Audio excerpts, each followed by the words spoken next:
Pertanyaannya, bagaimana menyikapi pemimpin yang zolim atau dianggap zolim? Maka jemaah sekalian, masih dipertanyakan oleh sebagian kaum muslimin yang sudah belajar sunnah. Padahal akidah ahli sunnah sudah jelas. Namun masih saja ada yang bingung. Apa penyebab kebingungan? Di antaranya karena emosi yang hampir saja mengalahkan ilmu. Atau karena syubhat. Gara-gara di medsos berteman dengan orang tanpa menyeleksi mana yang pantas dijadikan teman di medsos, mana yang tidak. Pada akhirnya termakan syubhat-syubhat yang mereka sebarkan. Kembalilah kepada akidah ahli sunnah wal jamaah yang sudah dijelaskan dalam kitab-kitab akidah, dalam usulus sunnah Imam Ahmad, dalam as-sunnah al-Barbahari, dalam i'tiqad Imam al-Bukhari, dan para ulama ahli sunnah seluruhnya tentang bagaimana menyikapi penguasa zolim adalah dengan bersabar. Dalam hadis Ibnu Abbas radhiyallahu anhuma yang diriwayatkan Al-Bukhari dan Muslim, Rasulullah sallallahu alaihi wasallam bersabda, "Man ra'a min amirihi syai'an yakrahuhu falyasbir, fa innahu man faraqal jama'ata shibran famata famitatun jahiliyah." Barang siapa yang melihat pada diri pemimpinnya, penguasanya, sesuatu yang tidak dia sukai, maksudnya suatu kemungkaran yang dia lakukan, maka hendaklah dia bersabar. Karena barang siapa yang berusaha memisahkan diri dari penguasanya atau berusaha melengsarkannya sejengkal saja, kemudian dia mati sebelum bertobat, matinya jahiliyah. Ini bukan ucapan ulama, bukan ucapan ustadz. Ini ucapan Nabi Muhammad SAW. Semua bentuk usaha melengsarkan pemerintah yang berkuasa selama dia masih muslim, meskipun dia zalim, berdasarkan hadis ini adalah jahiliyah. Dinisbatkan kepada al-jahal, kebodohan, tidak berlandaskan ilmu. Tapi kenapa orang yang sudah belajar sunnah seakan-akan lupa? Gara-gara emosi. Tambah lagi baca berita yang belum tentu benar, dipanas-panasi oleh media. Siapa yang menulis berita di balik media-media itu? Kita nggak kenal, sehingga emosi sampai mengalahkan ilmu. Ditambah lagi kena syubhat. Maka jemaah sekalian, disinilah ujian bagi ahli sunnah. Kita menuruti emosi kita atau analisa pemikiran kita atau tunduk kepada hadis Nabi SAW. Emosi kita mengatakan lawan, tumbangkan, turun ke jalan, jatuhkan. Tapi Nabi Muhammad SAW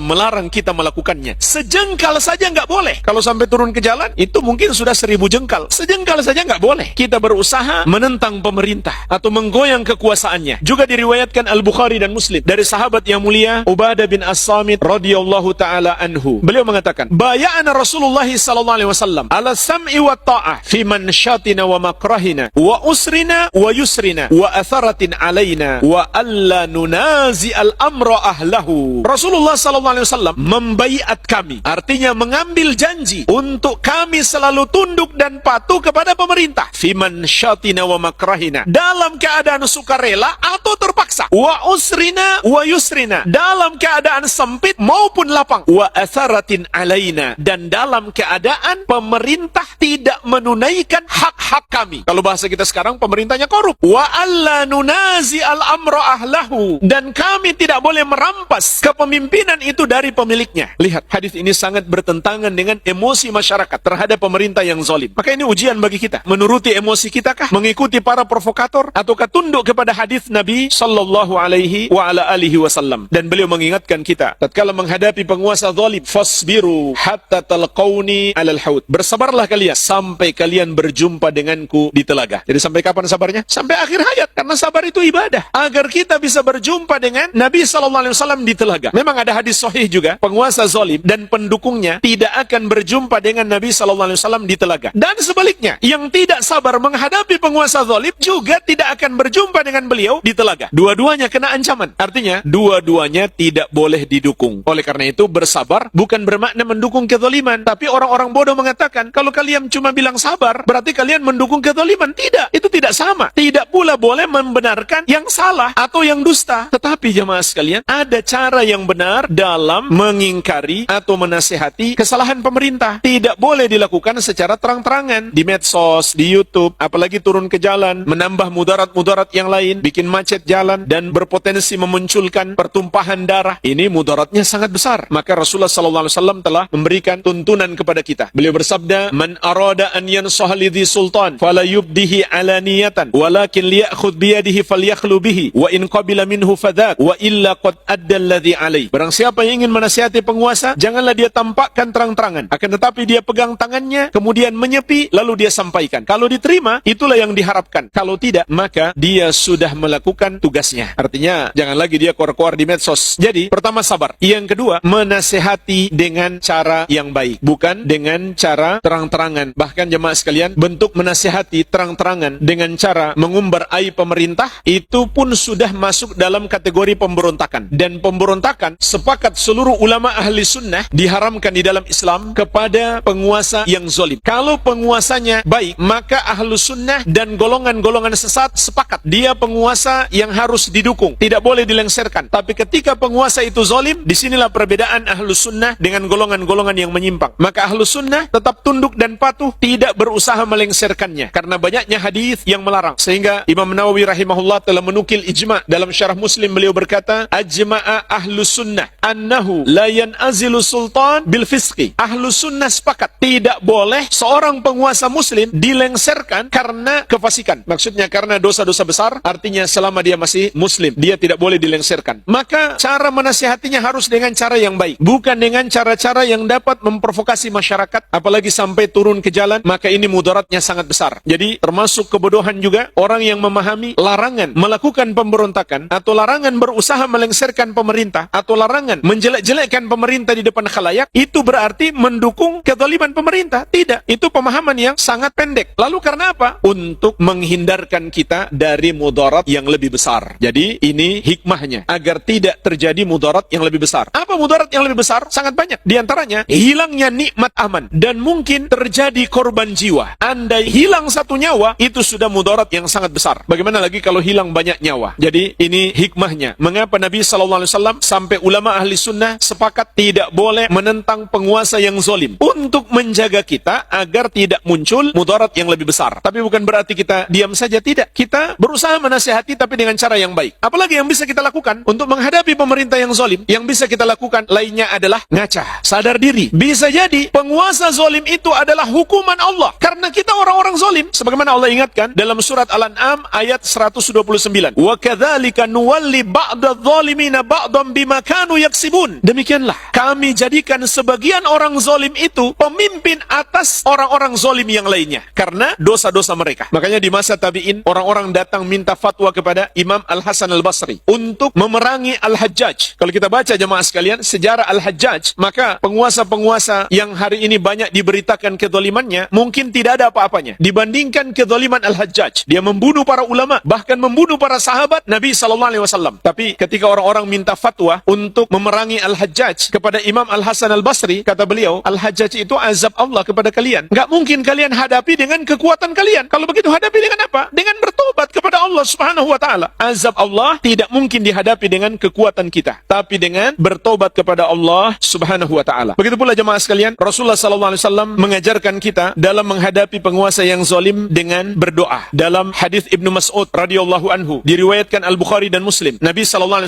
bersabda, "Innakum satarawna ba'di atharatan." Sesungguhnya kalian akan melihat sepeninggalku para pemimpin yang curang. Jangan terlalu heran kalau banyak pemimpin penguasa yang curang. Nabi SAW sudah mengingatkan kita, wa umuran tungkirunaha, dan mereka melakukan berbagai macam kemungkaran dan kalian mengingkari, kalian menyalahkan perbuatan mereka. Qalu fama ta'muruna ya Rasulullah. Para sahabat pun bertanya, apa yang engkau perintahkan kepada kami ya Rasulullah? Perhatikan apa jawaban Nabi SAW untuk menghadapi pemimpin yang curang, yang zalim, yang melakukan berbagai macam kemungkaran. Artinya yang tidak menaati syariat, yang tidak berhukum dengan syariat selama dia masih muslim. Perhatikan apa jawaban Nabi SAW. Addu ilaihim haqqahum wasalullaha haqqakum. Tunaikan hak mereka dan minta kepada Allah hak kalian. Lihat hadis ini. Kalau orang mementingkan emosi, naudzubillah, mungkin dia langsung menolak hadis ini. Dan banyak yang menolak. Sampai ada yang mengatakan, itu kan hadis. Kalau bertentangan dengan Al-Quran, saya nggak terima. Ini suatu kebodohan. Nggak mungkin hadis bertentangan dengan Al-Quran. Dua-duanya datang dari Allah Subhanahu wa ta'ala. Kalau hadis itu sahih. Dan ini adalah tingkatan hadis yang paling sahih. Diriwayatkan Al-Bukhari dan Muslim. Untuk pemimpin yang zalim, yang melakukan kemungkaran, apa kata Nabi SAW? Addu ilaihim haqqahum. Tunaikan hak mereka. Ini satu. Yang kedua, wasalullaha haqqakum. Dan minta kepada Allah hak kamu. Jadi apa yang kita lakukan? Dua. Yang pertama, tetap tunaikan hak mereka. Apa hak mereka? Ditaati dan didukung dalam hal yang ma'ruf, yang tidak bertentangan dengan syariat. Kecuali kalau kita dilarang sholat, disuruh minum khamar, ya jangan ditaati. Selama kita tidak disuruh berbuat dosa, taat, tunduk dan patuh. Kalau kita disuruh berbuat dosa, ya tidak boleh kita tunduk dan patuh. Tapi dalam hal yang lainnya, yang sesuai syariat, tetap tunduk dan patuh. Kemudian yang kedua, minta kepada Allah hak kalian. Maksudnya gimana? Kata Syekh Ibnu Utsaimin rahimahullah, maksudnya adalah doakan pemerintahmu supaya dapat hidayah, agar dia menunaikan hakmu kalau dia sudah dapat hidayah. Jadi jangan doakan cepat mati, doakan supaya dapat hidayah. Bukankah jemaah sekalian, pemerintah kita masih muslim? Bukankah muslim masih saudara kita? Bukankah kalau kita berbuat dosa, kita ingin saudara kita sesama muslim mendoakan kita supaya dapat hidayah? Jadi kita pun harus bersikap adil. Demikianlah petunjuk Nabi SAW dalam menghadapi penguasa yang zalim. Jadi jangan kita melakukan sesuatu yang malah memunculkan mudarat yang lebih besar atau menjerumuskan kita dalam dosa. Dan juga jangan kita berbicara tentang hal-hal yang kita sebenarnya nggak tahu pasti kebenarannya, atau itu bukan urusan kita. Ada yang ahlinya lebih berhak untuk berbicara tentang itu. Kita jangan masuk dalam hal-hal yang kita nggak tahu kepastiannya dan bukan bidang kita. Jemaah sekalian, berbicara tentang urusan politik, urusan-urusan kebijakan negara, itu persoalan besar. Bukan urusan pembicaraan di warung kopi, bukan pembicaraan di medsos. Itu urusan besar. Dalam Islam tidak boleh kita masuk dalam pembicaraan-pembicaraan yang bukan bidang kita di dalamnya. Itu nggak akan menambah kebaikan, hanya menambah keburukan tanpa kita sadari. Al-Amwah menemani ibadahmu juga hijrahmu.